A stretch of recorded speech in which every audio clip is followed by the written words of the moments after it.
శ్రావణ మాసంలో కన్యా రాశి వాళ్లకు ఆయా గ్రహ సంచారం వల్ల కలిగేటువంటి ఫలితాలు ఏ విధంగా ఉంటాయో తెలుసుకుందాము. కన్యా రాశికి అధిపతి బుధుడు 12వ స్థానంలో అశుభుడయ్యాడు. తర్వాత బుధుడు రవితో కలిసి ఉండడం కొంత యోగదాయకము. ఆ బుధుడు శుక్రుడితో కలిసి ఉండడం కూడా కొంత యోగదాయకమైనా కానీ ధన వ్యయం లోపల మాత్రం వీళ్ళు తమ ఖర్చులను నియంత్రించుకోలేకపోతారు. బాగా వ్యయాలు ఉంటాయి. అదేవిధంగా లాభాలు కూడా ఉంటాయి.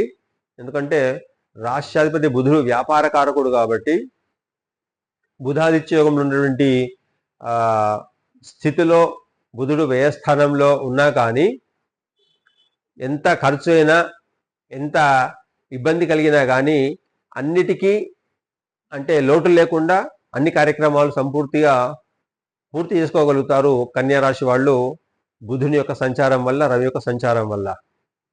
ఇక ద్వితీయాధిపతి శుక్రుడయ్యాడు, తర్వాత భాగ్యాధిపతి శుక్రుడయ్యాడు. కన్యా రాశి వాళ్ళకి ద్వితీయ స్థానము అండ్ భాగ్యస్థానం అంటే 9వ స్థానము తుల రాశి కాబట్టి ఈ రెండు రాశులకు అధిపతి శుక్రుడు కాబట్టి ఈ శుక్రుడు వ్యయస్థానంలో ఉన్నాడు కాబట్టి భార్య మూలకమైనటువంటి భర్త మూలకమైనటువంటి ఖర్చులు అధికంగా ఉంటాయి. షాపింగ్ బాగా చేసేటువంటి అవకాశం ఉంటుంది ఈ నెల అంతా కూడా. శ్రావణ మాసం లోపల కన్యా రాశి వాళ్ళు అది శుభదాయకమైనటువంటి వ్యయమే తప్ప అశుభదాయకమైనటువంటి వ్యయం కాదు. ఇకపోతే 6వ స్థానంలో శని సంచారం నడుస్తుంది కన్యా రాశి వాళ్లకు. చాలా చాలా శుభప్రదమైనటువంటి శని సంచారము. నైసర్గికంగా కూడా శని బుధులిద్దరు కూడా శత్రువులే కాబట్టి అందులో వాళ్ళిద్దరు కూడా సమసప్తక స్థితిలో ఉన్నారు. అంటే సింహరాశిలో బుధుడు, కుంభరాశిలో శని సంచారం వల్ల పరస్పర దృష్టి కలిగి ఉన్నారు కాబట్టి బుధునికి శని మిత్రువు, శనికి బుధుడు మిత్రుడు కాబట్టి చాలా చాలా మిత్ర లాభాలు కలుగుతాయి, వ్యాపార లాభాలు కలుగుతాయి ఏ రంగంలో ఉన్నా కానీ కన్యా రాశి వాళ్ళు శని వల్ల.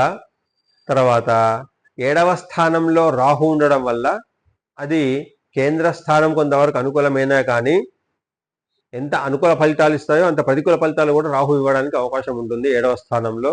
ముఖ్యంగా భార్యాభర్తల మధ్య అభిప్రాయ భేదాలు కలిగడానికి అవకాశం ఉంటుంది రాహు వల్ల.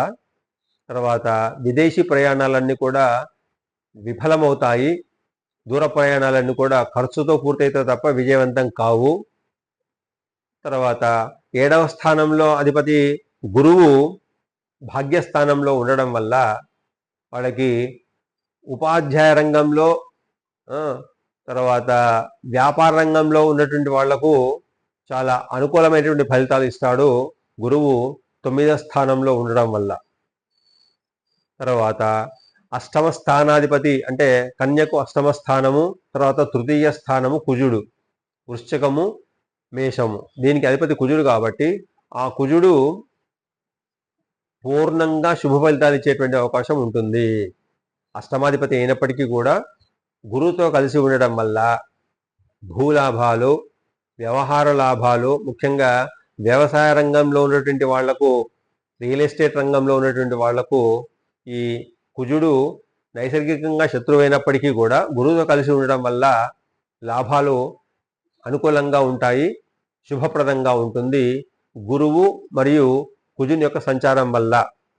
ఇకపోతే వ్యయస్థానంలో రవి, వ్యయస్థానంలో బుధుడు, వ్యయస్థానంలో శుక్రుడు ఉండడం వల్ల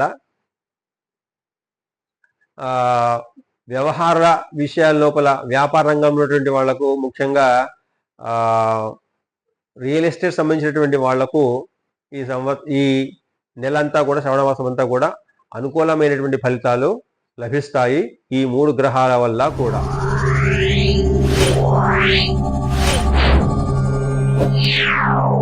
Yeah.